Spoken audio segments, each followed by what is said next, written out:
Ya ini memang seperti tadi yang diberitakan,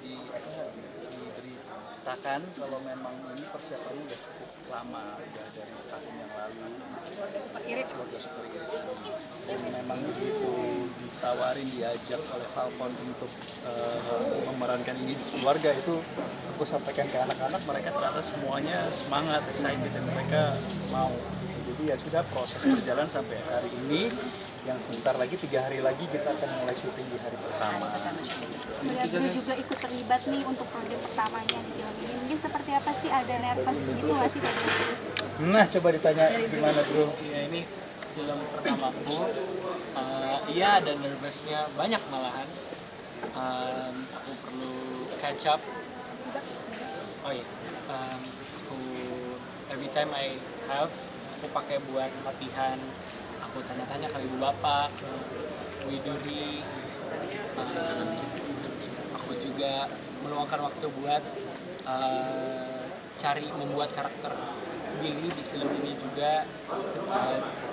Ya bisa kasih ide ke Sally, kita bisa ngapain nanti ke depannya.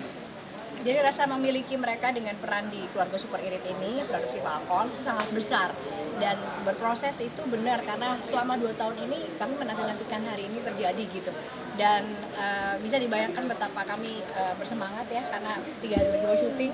Saya di sini mewakili peran saya di sini, Linda, mewakili peran ibu-ibu pada umumnya, melampaui masa-masa sulit itu gimana ya dalam hal finansial yang secara kebanyakan ibu-ibu lah yang pegang kendali di rumah ya. Jadi aku yakin ini akan jadi tayangan yang semua orang bisa nikmatin, malah bisa ngambil banyak tips Dan trik Yes. cara berhemat di kehidupan sehari-hari. efisien, efektif gitu, karena memang itu yang kita butuhkan untuk bertahan hidup. Relate juga sama keluarga kalian nggak sih? Sangat. Sangat. Seirit apa sih gitu? Nah, Kalau tadi cuman levelnya yang beda aja dengan kehidupan kita asli ya. mungkin bisa dicontohkan Gimana tuh, apa gitu relate-nya? yang kalian lakukan gitu biasanya di Oke, kalau di rumah kami mungkin tanam-nanam untuk kalau sampai kita harus cuman bisa ambil bahan-bahan makanan dari rumah, kita nggak tergantung tuh sama tukang sayur dan sebagainya yang misalnya. Itu kenapa kita nanam kalau di kehidupan asli.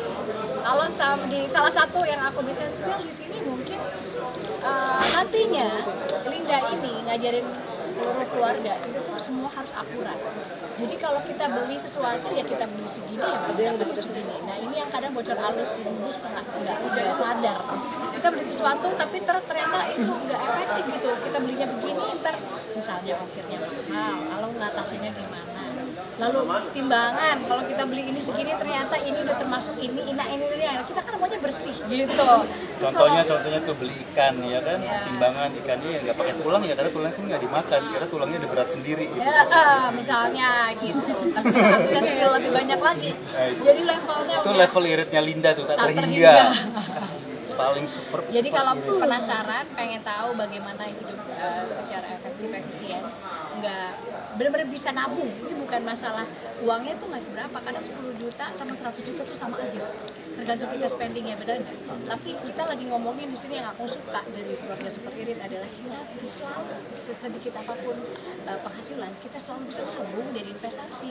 Nah gimana tuh tips-tipsnya? Silakan nonton nanti. Tapi yang hobi menanam dan bercocok tanam tuh dari baginya dan langsung dia atau gimana sih, atau berdua nih emang suka bercocok tanam? Kenapa berdua sih?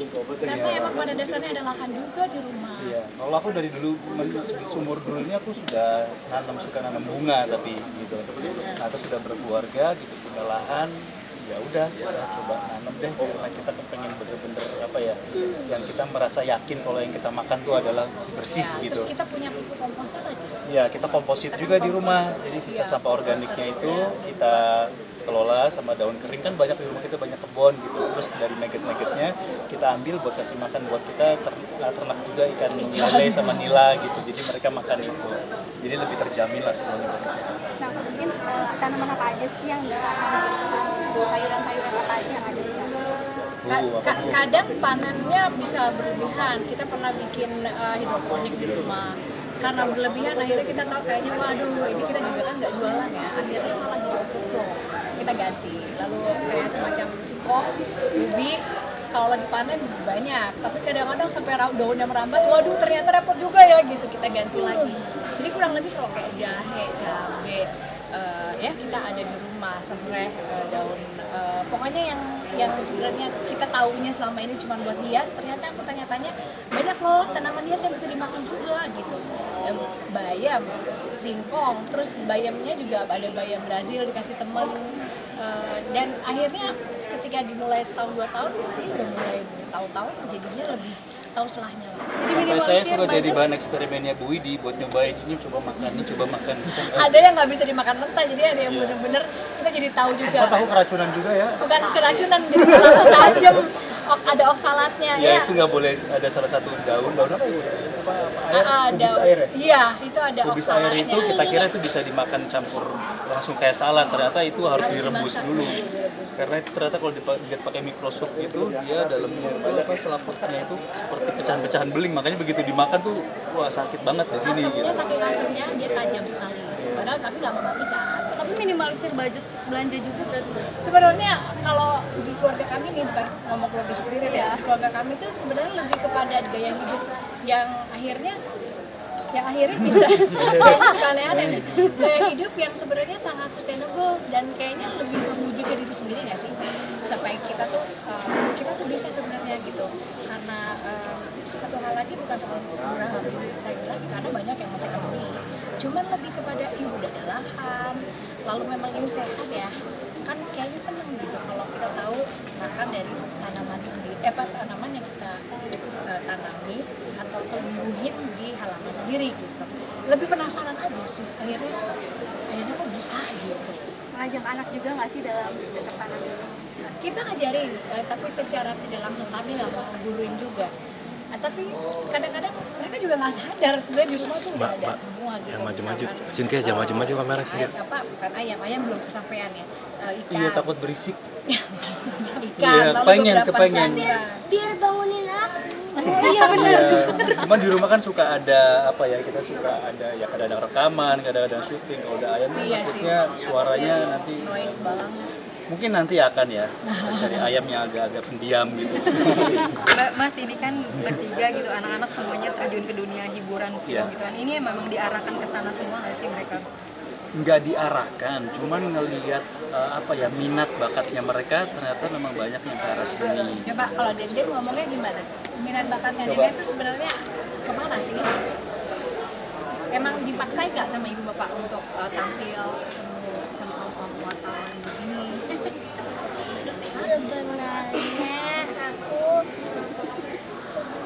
biasa aja sih.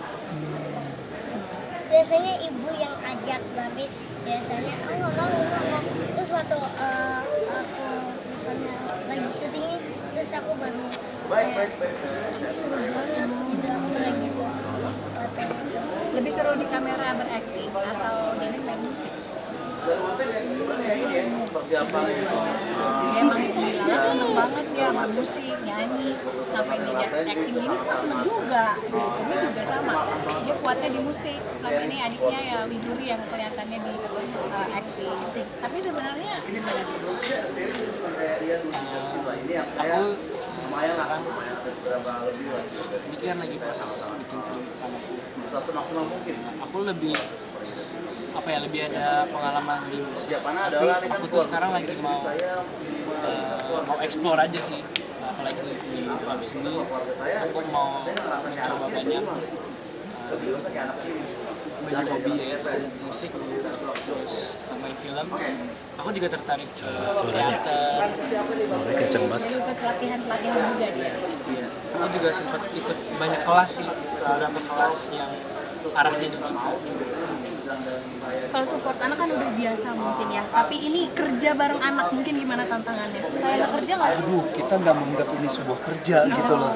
Ya ini lebih menganggapnya apa ya? Kita ini berkarya, bermain gitu. Jadi ya itu yang membuat seru gitu. Kita melakukannya harus dengan sukacita, bergembira gitu. Aku mau tanya nih Mbak Widuri, gimana ya, kan kalau latihan, reading, syuting itu kan jadi bikin nggak bisa main sama teman-teman.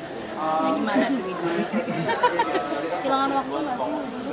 Kalau kehilangan waktu sih pasti. Tapi kan udah di sekolah kan udah ketemu teman-teman kan. Sekolah 6 jam. Dan kalau aku pikir-pikir lagi sih sebenarnya ya cukup, selama aku aku kan sekolah juga sampai lulus bakal ketemu teman-teman kan, kecuali kalau emang bolos, itu pun bolos kan gak setiap hari, jadi ya gak FOMO juga sih, soalnya ya emang ketemu juga di sekolah setiap hari, jadi gitu.